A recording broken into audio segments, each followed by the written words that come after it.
अस्सलाम वालेकुम मोअज़्ज़िज़ नाज़रीन, रिलायबल मार्केटिंग के प्लेटफॉर्म से मैं आबिद नसीर आपकी खिदमत में हाजिर हूँ एक नई वीडियो और एक नए टॉपिक के साथ। मेरी आज की वीडियो जो है वो 2023 में प्रॉपर्टी का साल कैसा गुजरा और 2024 कैसा रहेगा इस हवाले से होगा। ठीक है, प्रॉपर्टी बढ़ी, प्रॉपर्टी कम हुई, डाउन हुई, क्या हुआ, प्रॉपर्टी कैसी चल रही है, रियल स्टेट के अंदर आगे आने वाले टाइम में क्या होगा, इस हवाले से मैं अपना एनालिसिस आपको दूंगा और उम्मीद है कि आपको ये वीडियो पसंद आएगी। कोशिश करेंगे कि हमने जो एक्सपीरियंस मार्केट से गेन किया वो इंतहाई ईमानदारी के साथ आपके साथ शेयर करें।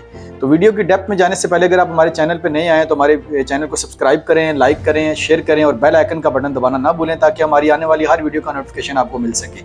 तो अब आते हैं मेन टॉपिक की तरफ। 2023 प्रॉपर्टी के हवाले से, रियल एस्टेट के हवाले से कैसा रहा।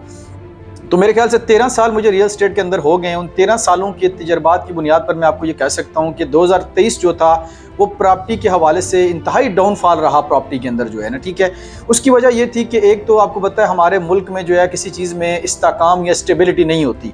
कभी हुकूमतें टूटती हैं, कभी बनती हैं, कभी माशी को मसला आ जाता है, कभी क्या मसला। यानी कि ये है कि हुकूमत ख़त्म होने के बाद जब नई हुकूमत आई उसमें नई पॉलिसियाँ, बार बार पॉलिसियों में रद्दोबदल की वजह से और हुकूमतों की गिरावट की वजह से जो है ना वो कोई भी मार्केट किसी भी चीज़ की स्टेबल नहीं रहती। क्योंकि प्रॉपर्टी में लोगों का बहुत बड़ा स्टेक इन्वॉल्व होता है, बिलियंस ऑफ रुपीज़ लोगों के इन्वॉल्व होते हैं। तो उसमें यह है कि कोई भी एक जो क्या कह सकते हैं आपकी जो गलत खबर होती है या कोई ऐसी न्यूज़ होती है जो नेगेटिविटी मार्केट में क्रिएट करती है उससे मार्केट पे बहुत बुरा असर पड़ता है। तो इस हवाले से एक हुकूमत ख़त्म होने, दूसरी हुकूमत आने, उसकी पॉलिसियों की वजह से 2022 के अंदर जब हुकूमत आई थी नई, ठीक है, तो तकरीबन पीटीआई की हुकूमत ख़त्म होने के बाद जब पीडीएम की हुकूमत आई तो उसमें प्रॉपर्टी के हवाले से जो है वो ऐसे टैक्सेस लागू किए गए, ऐसी पॉलिसीज़ बनाई गई जिससे रियल एस्टेट सेक्टर को बहुत नुकसान हुआ।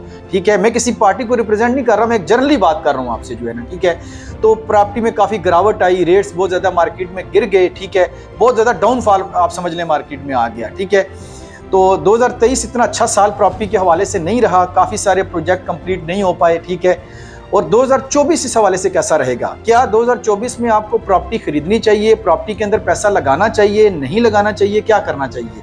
मेरे ख्याल के मुताबिक प्रॉपर्टी का में जो अब समझ लें कि प्रॉपर्टी के अंदर जो बेहतरी आएगी, ठीक है, या प्रॉपर्टी को अगर कोई बूम मिलेगा तो मेरे अंदाजे के मुताबिक 2024 के एंड में प्रॉपर्टी बेहतरी की तरफ जाएगी।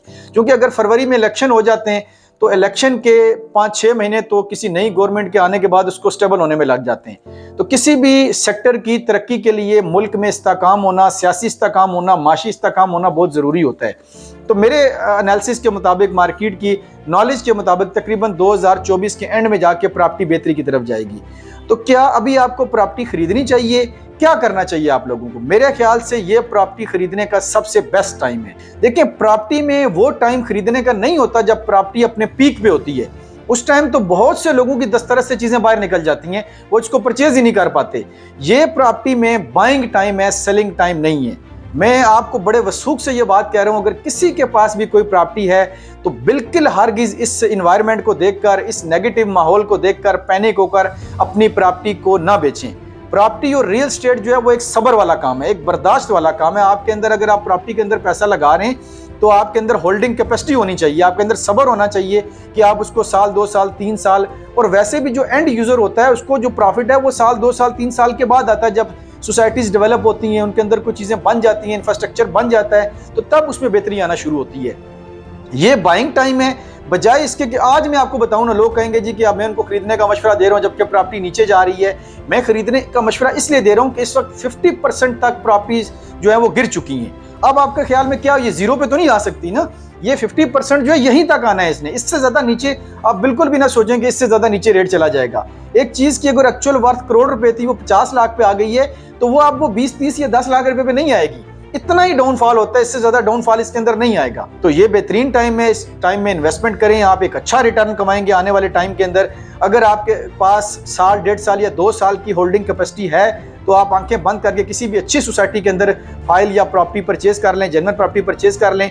इंशाल्लाह ताला आपका 2024 के एंड में प्रॉपर्टी बेहतरी की तरफ जाना शुरू हो जाएगी और आने वाला जो साल के बाद जो टाइम होगा इंशाल्लाह बहुत अच्छा टाइम होगा प्रॉपर्टी के लिए। थैंक यू सो मच जी, अल्लाह हाफिज़।